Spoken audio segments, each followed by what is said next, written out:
sering kita lihat di TikTok. Ya, Pendawara, tahu. Ya. Nah, itu salah satu contohnya. Pemagaran laut di Tangerang ini bisa dibilang adalah tindakan yang ilegal. Greenpeace, tahu Greenpeace? Ya, itu. Halo semuanya, selamat datang di podcast Suara Perubahan bersama saya Dwi Julianti. Nah, pada episode kali ini kita kedatangan tamu yang sangat spesial nih, dan salah satu orang yang sangat berpengaruh di negeri ini. Nah, selanjutnya langsung saja kita sambut bintang tamu kita pada hari ini, Ibu Dr. Fani sebagai Menteri Lingkungan Hidup dan Kehutanan Republik Indonesia. Selamat datang di podcast kami. Ya. Terima kasih sudah meluangkan waktunya untuk bergabung pada podcast kami pada hari ini. Ya, terima kasih. Baik. Bagaimana nih kabarnya pada hari ini? Ya, luar biasa baik ya. Alhamdulillah. Nah, selanjutnya apa saja sih kegiatan Ibu pada akhir-akhir ini? Kegiatan ya, kira-kira seperti biasa lah. Kesibukan dengan pekerjaan. Jadi saya sebagai pekerja, pastinya sibuk untuk membangun peraturan yang berfokus pada lingkungan hidup. Apalagi akhir-akhir ini banyak ya bencana banjir yang melanda. Nah, kita mencari cara bagaimana cara menanggulanginya, bagaimana cara mengatasi masyarakat yang terdampak akan hal tersebut. Jadi kesibukannya ya tentang hal-hal itu saja. Ya. Nah, seperti yang kita tahu belakangan ini muncul fenomena pemagaran laut di wilayah sekitar Ibu, Ya. yang berdampak pada ekosistem laut dan kehidupan manusia sekitar. Nah, bagaimana pandangan Ibu mengenai hal ini dan langkah apa saja sih yang diambil oleh Menteri Lingkungan Hidup untuk menanganinya? Untuk apalagi pemagaran itu ya? Ya, Pemagaran. pandangan Ibu. Menurut saya pribadi ya, kan sebenarnya pemagaran itu ada dampak buruk dan ada dampak itunya juga, dampak positif. Sebenarnya pemagaran ini itu dapat berguna, dapat memberikan hal yang positif bagi masyarakat sekitar jika hal ini dikelola dengan baik. Akan tetapi hal ini juga dapat berdampak negatif apabila tidak dikelola dengan baik dan tidak dikelola sesuai prosedur yang sudah ditentukan. Misalnya nih, salah satu dampak yang dapat terjadi dapat menyebabkan abrasi yang tadinya pemagaran ini dibentuk dan dibangun untuk mencegah adanya abrasi, tapi hal ini dapat menjadi yang sebaliknya, dapat menyebabkan abrasi tadi. Karena kan apalagi ini terbuat dari bambu yang dimana dalam itu juga diisikan pasir sebagai pemberatnya. Nah, itu sangat merusak ekosistem. Selain itu juga dapat berpengaruh pada masyarakat sekitar, terutama masyarakat yang mata pencahariannya sebagai nelayan.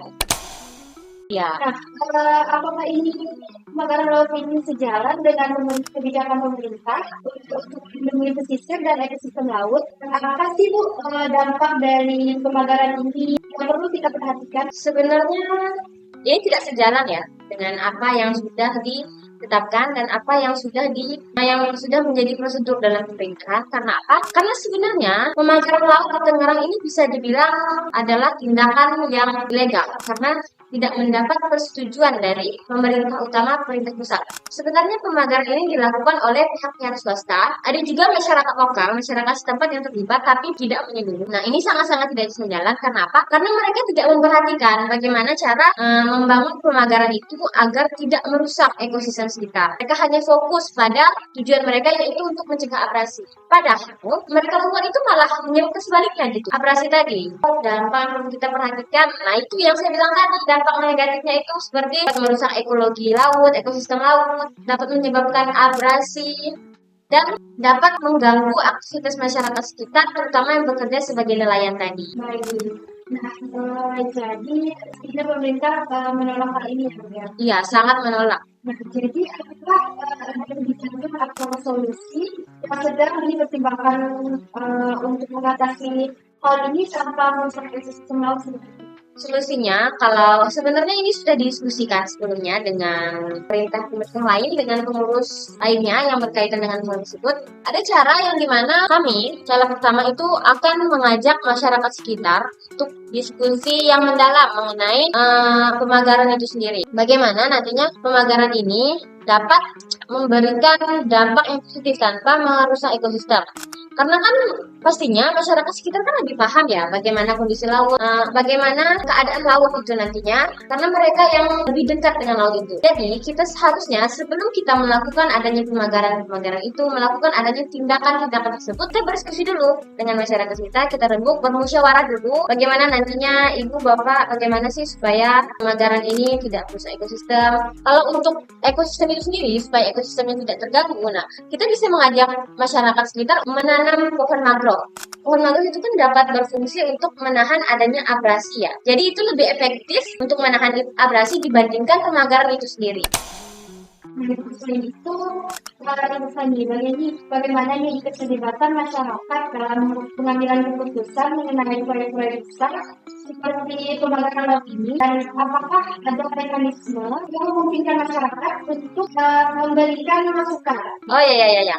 Seperti saya bilang tadi ya, kita melakukan diskusi lebih lanjut, yang dimana diskusi nanti dalam diskusi tersebut kita bisa bilang sharing juga dengan masyarakat. Kita membuka waktu, membuka peluang untuk masyarakat berpendapat, mengeluarkan keluh kesah mereka, sehingga dengan adanya hal itu kita perlu mempertimbangkan lebih lanjut bagaimana nanti rencana ini apakah tetap dilanjutkan atau kita mencari solusi lain untuk menangani hal yang sama gitu. Nah, saat ini nih banyak ya organisasi lingkungan hidup yang mengkritik pembangunan yang tidak ramah lingkungan itu, terutama yang dikaitkan dengan pesisir seperti yang kita bahas tadi. Nah, bagaimana peran mereka dalam mendukung kebijakan pemerintah dan pengaruh perubahan kebijakan itu? Pengaruh kebijakan ini seperti mereka memberi masukan atau bagaimana tentang banyak organisasi ini, lingkungan hidup ini yang mengkritik. Ada ya menurut saya organisasi yang bisa membantu, karena organisasi luar atau organisasi yang berkecimpung dalam lingkungan hidup itu juga penting dalam membantu hal. Organisasi tersebut bisa saja membantu dengan cara-cara yang lebih modern, misalnya platform media sosial atau sebagainya yang sejenis dengan media sosial. Nah, contohnya nih, kita pernah dengar yang biasanya sering kita lihat di TikTok. Ya, Pandawara, tahu. Nah, itu salah satu contohnya. Pandawara ini, jika kita telah lebih lanjut dan jika kita lihat dari awal mereka membuat konten yang mereka buang sampah, membersihkan sampah-sampah yang bertumbukan, membersihkan sampah-sampah yang menurut mereka itu mencemar lingkungan sekitar.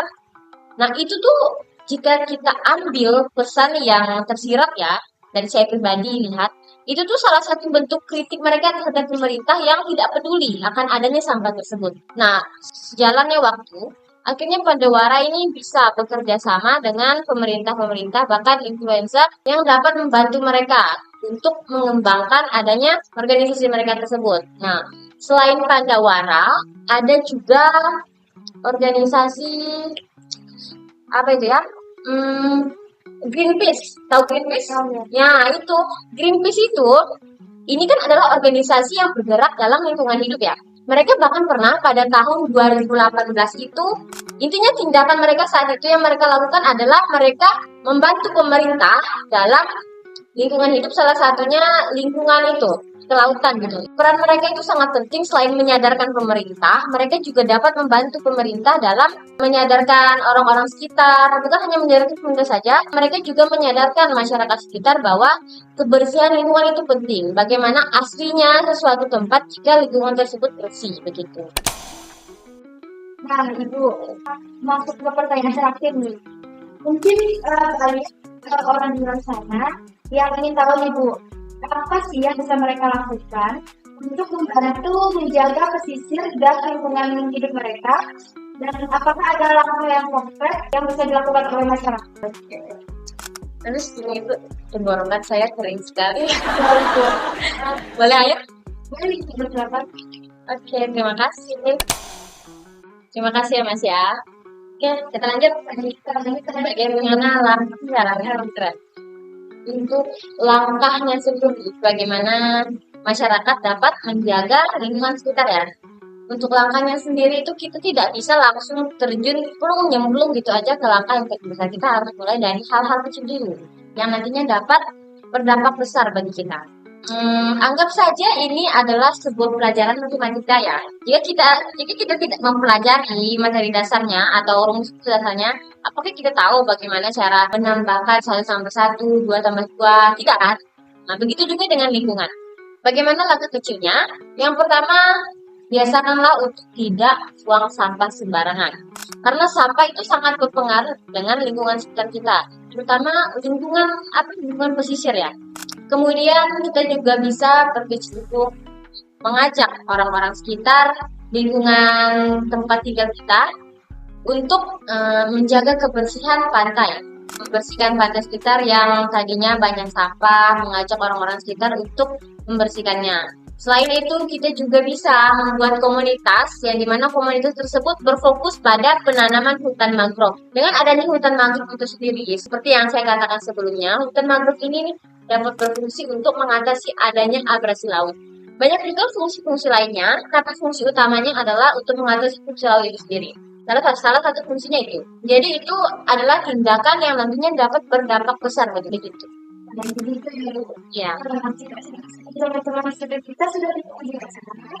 Terima kasih kepada Ibu Dr. Fani sudah selamat untuk hadir di sini. Serta waktu dari wawasan yang akan diberikan kepada kita semua. Kebijakan dan tindakan yang berkelanjutan untuk melindungi lingkungan memang sangat penting untuk kita dan masa depan kita ya Bu tentunya ya. Nah, kita berharap setelah mendengar podcast ini mungkin masyarakat bisa lebih memahami tentang pentingnya menjaga ekosistem pesisir. Terima kasih kepada semuanya pendengar yang telah mengikuti acara ini dari awal hingga akhir pada hari ini. Jangan lupa untuk terus mendukung upaya-upaya pelestarian lingkungan di sekitar kita. Sampai jumpa di episode selanjutnya. Bye.